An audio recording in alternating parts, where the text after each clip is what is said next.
The City of Moncton has revoked the permit for a scheduled performance in a local park by an American musician and far-right political agitator. Feucht is known for spreading hateful rhetoric against the pro-choice movement and 2S LGBTQ+ community. He was scheduled to perform in Moncton's Riverfront Park on Thursday evening, but on Wednesday afternoon the city issued a statement saying that the event was cancelled. The city said the event was found to be non-compliant with the city's code of conduct in city facilities. The statement also cited potential security risks due to what it called evolving safety and security considerations, including confirmation of planned protests. The news followed the publication of an open letter by the Regroupement Féministe du Nouveau-Brunswick. The letter was endorsed by several social justice groups and more than 100 individuals. It said, Feucht is a self-professed Christian nationalist, and it's appalling that his group made it through the City of Moncton's events vetting process. It also noted rising hate against people from the 2S LGBTQ+ community and attacks on reproductive rights. Representatives of Feucht did not immediately respond to a request for comment, but the self-described missionary, musician, activist, author, and speaker seems to be using the controversy to rile up his supporters, saying in one YouTube video that his previous cancellation in Halifax this week was the work of anti-Christian bigots. Feucht has also gained notoriety for promoting the idea of a Christian theocracy. It's all part of the king coming back. That's what we're practicing for.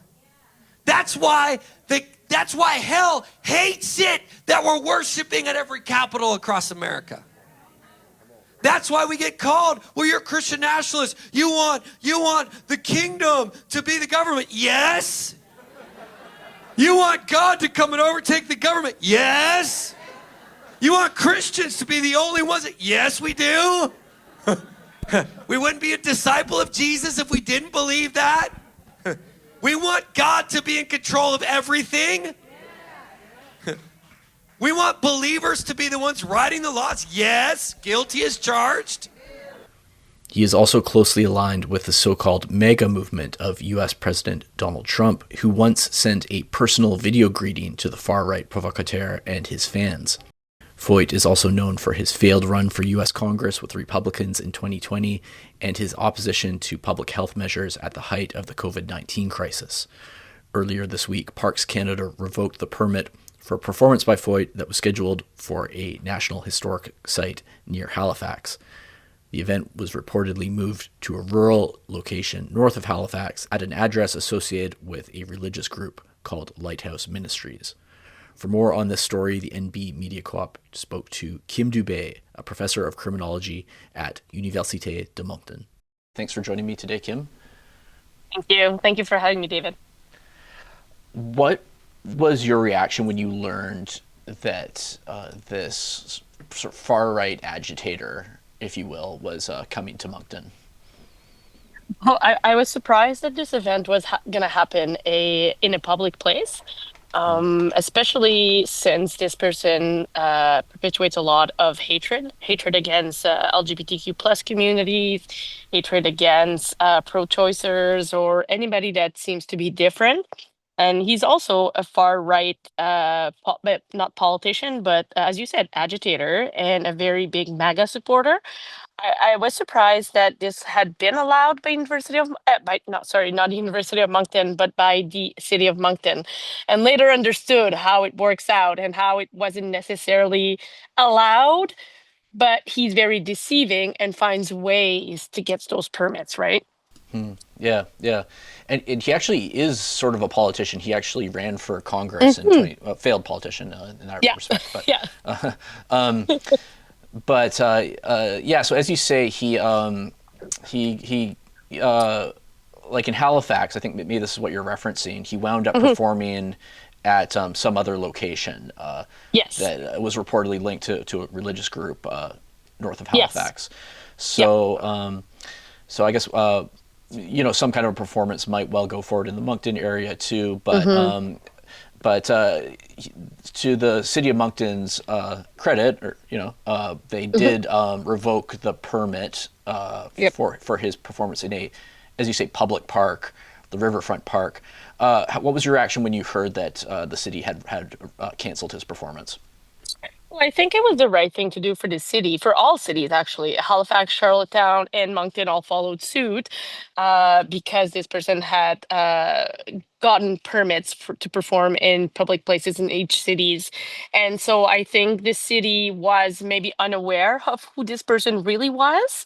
As I said, a very deceiving person that probably takes permits out, not using his name, probably says it's to only play Christian music, does not necessarily want people to know that he actually promotes hatred and is a big MAGA fan and wants to bring all this polarizing to Canada.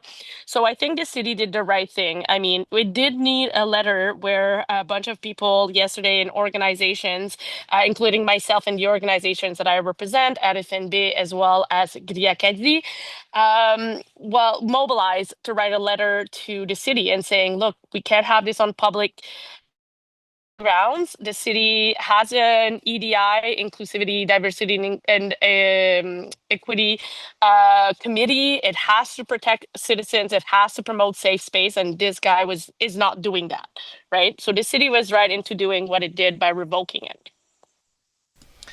And I think inevitably people will say, his supporters will say that this violates perhaps their religious freedom or free speech.